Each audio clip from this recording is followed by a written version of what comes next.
Here's my audience members.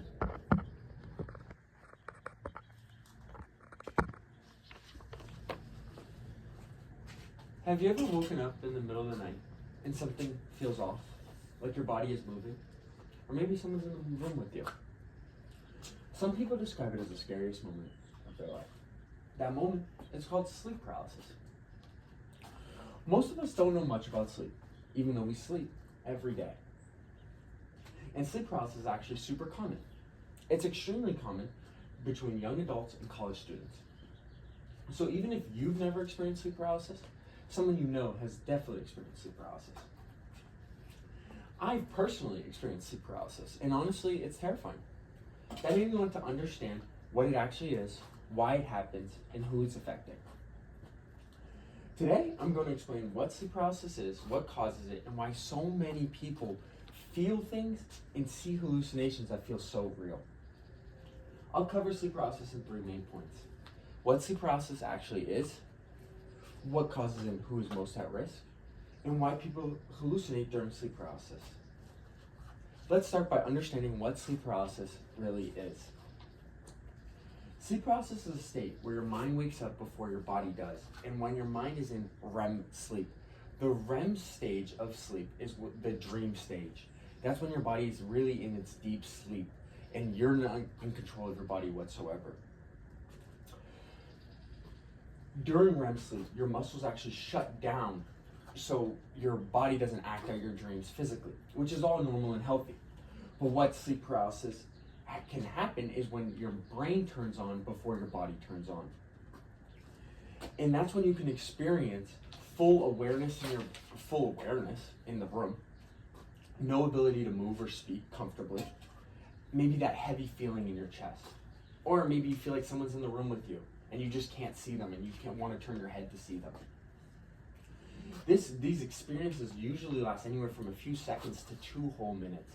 But for the person experiencing it, it feels a lot longer. Researchers from Harvard Medical School explain that sleep paralysis is basically a glitch between sleep stages, when you're exiting that REM stage and when your body is starting to wake up. Now that we know what it is, let's talk about what causes it.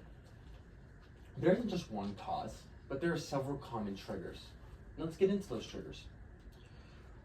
An extremely common trigger is the irregular sleep schedule. And this is why I mentioned earlier that college students and young adults are the higher percentage people that have sleep paralysis. And that's because college students experience sleep paralysis because they end up staying up too late, all-nighters, or the constant changing of sleep schedules. And all of that can throw off your REM cycle. And the more we throw off our REM cycle, the higher chance we have of sleep paralysis. Another common trigger is stress and anxiety. The more stress and anxiety we have, the more our REM intensity increases. Therefore, we have a higher chance of waking up out of our REM stage sleep awkwardly. One of my last common triggers that I want to tell you guys, and it's not something we typically think about, and it's sleeping on your back. Picture this: if you were sleeping on your chest or your side, you would have to move your body to wake up. But if you were just sleeping on your back, all you have to theoretically do is open your eyes, and that can cause us to come out of our REM stage sleep a little bit awkwardly. Now that we know the causes, let's get into the scariest part, the hallucinations. This is the part most people actually remember. People have reported a shadow, maybe a shadow in the corner, a figure sitting on their chest, hearing footsteps right next to them, or maybe even feeling like someone is watching them in the room with them. So why does this all happen? Your brain is dreaming while you're awake. Your body is in REM sleep, the dream stage, like I've previously mentioned, but your eyes are open. That means your brain is basically projecting the dream images that's coming from your sleep into the real world, which can be terrifying. Your mind is confused and it's panicking a little bit. You wake up and can't move, your brain scans the room for danger but can't make sense of anything because you're technically still asleep. So it fills in the gaps with fear-based images. The fight or flight turns on. Your heart speeds up, your breathing gets tight, and your body feels a little heavy. This creates a feeling that something is on your chest. Many cultures around the world have myths about a demon, a witch, or a spirit on talking about sleep paralysis, but we know with science that all it is just a little bit of a miscommunication between your brain and your body during sleep. So now that we understand the science, let's wrap everything up. So today we learned that sleep paralysis happens when the brain wakes up before the body does.